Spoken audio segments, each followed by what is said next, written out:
जय हिंद। आज हम लोग सीडीपी में शिक्षण के स्तर पढ़ने वाले हैं और ये जो टॉपिक है यहाँ से आप लोग पक्का मान लीजिएगा 2 क्वेश्चन आपके यूपी टेट में जरूर आएगा। ठीक है, बहुत इंपॉर्टेंट टॉपिक है, याद रख लीजिएगा। चलिए आज हम लोग शिक्षण स्तर को पढ़ने वाले हैं। सबसे पहला स्मृति स्तर दिया किसने था? हर्बर्ट ने दिया था। और इसके जो चरण हैं वो बहुत ज़्यादा आते हैं।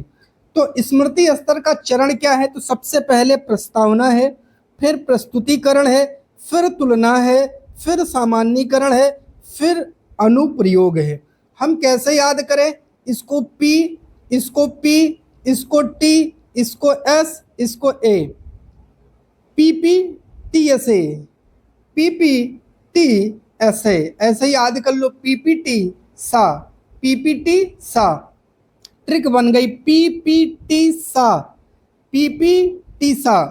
अर्थात ये हर्बर्ट ने जो स्मृति स्तर दिया है उसमें पीपीटी सा है, मतलब प्रस्तावना है, प्रस्तुतिकरण है, तुलना है, सामान्यीकरण है और अनुप्रयोग है।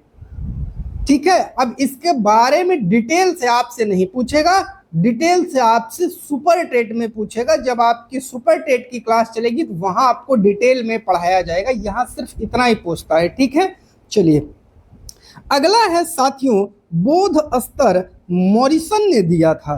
कैसे याद रखेंगे? याद रख लेना, ये है मोर और मोर को देखने के बाद हमको हो जाता है बोध कि ये हमारा है राष्ट्रीय पक्षी।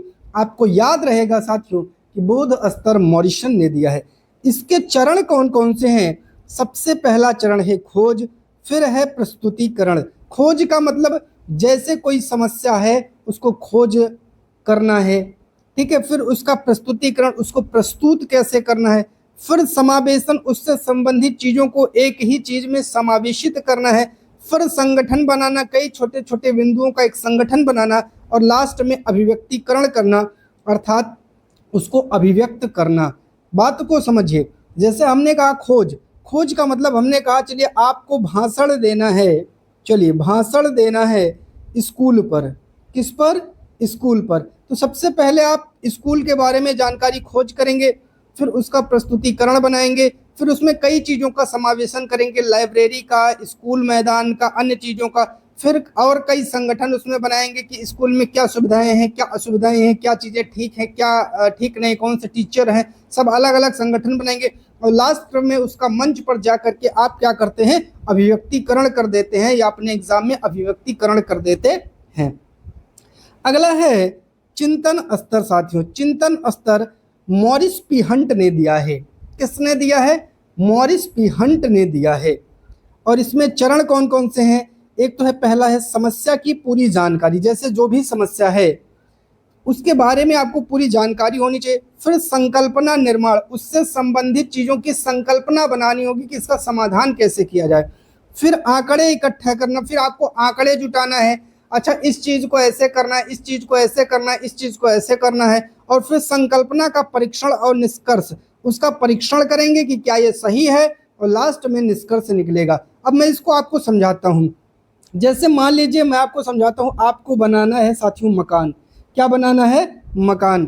अब आपके सामने समस्या है कि इसमें जो है मकान जो है वो पानी के अंदर बनाना है। समस्या ये है कि मकान तो बनाना है लेकिन पानी के अंदर बनाना है। फिर समझो, जैसे हमने कहा ये बाबू पानी भरा है और इस पानी के अंदर आपको साथियों क्या बनाना है? मकान बनाना है। इस पानी के अंदर मकान बनाना है। अब आप क्या करेंगे? संकल्पना का निर्माण करेंगे। अच्छा, एक गड्ढा यहाँ खोदना है, दूसरा गड्ढा यहाँ खोदना है, और यहाँ जो है एक पावा इस इनके सपोर्ट में यहाँ अटैच करना है। फिर आंकड़े इकट्ठा करेंगे, मतलब सीमेंट इतना लगाएंगे, मोरंग इतना लगाएंगे, बालू इतना लगाएंगे, सरिया इतनी लगाएंगे, गिट्टी इतना लगाएंगे। अब इन सभी का क्या करेंगे? इसमें ढलैया करेंगे। ढलैया करने के बाद इसका क्या करेंगे? परीक्षण की देखेंगे, सारे पावे ठीक है कि नहीं, स्लेब ठीक लदा है कि नहीं, प्लास्टर सही हुआ है कि नहीं, और लास्ट में जो निष्कर्ष निकलेगा वो एक बहुत सुंदर मकान का निकलेगा। ठीक है, चलिए बात करते हैं साथियों ब्लूम के शिक्षण उद्देश्य की।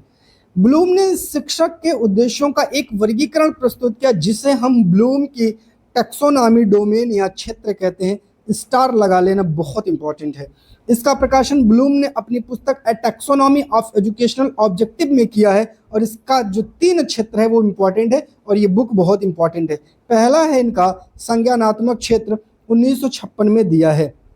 इसमें चरण क्या क्या है बाबू, कई बार प्रश्न बना है। एक तो है ज्ञान, दूसरा है बोध, फिर है अनुप्रयोग, फिर है विश्लेषण, फिर है संश्लेषण, फिर है मूल्यांकन। ज्ञान का मतलब किसी चीज की जानकारी रखना, फिर बोध का मतलब उससे संबंधित चीजों का जो है जुड़ाव देखना समझना, अनुप्रयोग उसका यूज कैसे करना है, विश्लेषण उसको तोड़ देना है, क्या करना है तोड़ देना है, और संश्लेषण को तोड़ करके उसको फिर लास्ट में इकट्ठा कर लेना ही संश्लेषण है, और लास्ट में उस पाई हुई चीज का क्या करना है मूल्यांकन करना है। ठीक है, चलिए अगला है साथियों भावात्मक क्षेत्र 1964 में दिया था, ब्लूम कॉथवेल और मेसिया ने मिलकर के दिया था। इसमें जो चरण है पहला है आग्रहण, दूसरा है अनुक्रिया, तीसरा है मूल्य निर्माण, चौथा है संगठन और पांचवा है चारित्रीकरण। ठीक है, ये सारे स्टेप आपको याद होने चाहिए और यहाँ से क्वेश्चन भर भर के बनता है। मनोक्रियात्मक क्षेत्र 1969 में सिम्पसन महोदय ने दिया है साथियों। ठीक है, सिम्पसन महोदय, ये मनोक्रियात्मक क्षेत्र भी साथियों कई बार एग्जाम में आया है, याद रखिएगा। इसके जो चरण है वो भी इंपॉर्टेंट है। पहला है प्रेरक, अर्थात किसी चीज से आपको प्रेरणा मिली, फिर है अनुकरण, आपने उसका अनुकरण किया, फिर है क्रियान्वयन, उस पर क्रिया किया काम किया, फिर है परिशुद्धता, उसमें कमियों को दूर किया, यही है परिशुद्धता, फिर संतुलन, उसमें संतुलन बनाया, फिर है स्वाभाविकरण और आदत निर्माण। ये लास्ट में जो 7वां स्टेप आता है ये है आपका आदत निर्माण का। तो ठीक है साथियों, इतना आप सभी को समझ में आया कि नहीं आया?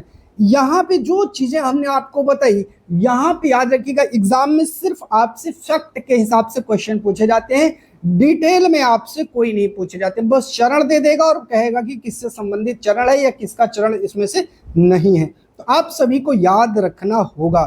ठीक है, बाकी अगर कोई दिक्कत होती है, अगर आप चाहते हैं कि इसको डिटेल में एक्सप्लेन करें तो लगभग वीडियो 35 से 40 मिनट की बनेगी। सारी स्टेप को जब हम डिटेल में एक्सप्लेन करेंगे, आप लोग कमेंट बॉक्स में कमेंट करिएगा। एक अलग से इसके लिए मैराथन में लेके आ जाऊंगा, एक अलग मैराथन ही इस पर करवा दूंगा, आपका सारा डाउट क्लियर कर दूंगा। लेकिन ये टॉपिक सुपर टेट में ज्यादा डिटेल में आपसे पूछा जाता है, टेट में सिर्फ ऑप्शन दे करके आपसे पूछ लिया जाता है और सी टेट में तो ये आता नहीं। तो अगर आपको कोई भी दिक्कत है तो आप लोग कमेंट बॉक्स में आकर के सुझाव ले सकते हैं। ठीक है, चलिए जिसको भी नोट्स चाहिए, नोट्स के लिए आप कमेंट बॉक्स में कमेंट करिएगा, आपको व्हाट्सएप नंबर दिया जाएगा, उस व्हाट्सएप नंबर पे आप मैसेज करके नोट्स को प्राप्त कर सकते हैं। ठीक है, चलिए चैनल पर जुड़ने के लिए आप सभी का बहुत बहुत धन्यवाद।